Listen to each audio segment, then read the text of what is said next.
Hi, my name is Jean-François Arel. Renovation is my passion. Here's how to create a new look with the Vesper product from MURdesign.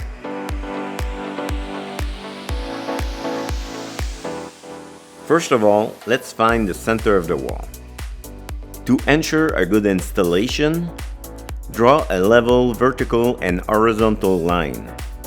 To determine the best positioning, carry out various tests. Avoid ending up with small pieces of panels on each side of the wall. Then, determine if your first panel will be installed in the center of the wall or placed beside the center line. Decide whether you are installing the panels vertically or horizontally. You will begin the installation from the top by first checking that your ceiling is straight. Using the horizontal level line, measure the distance from several places to the ceiling to determine the lowest part in case of your ceiling is uneven.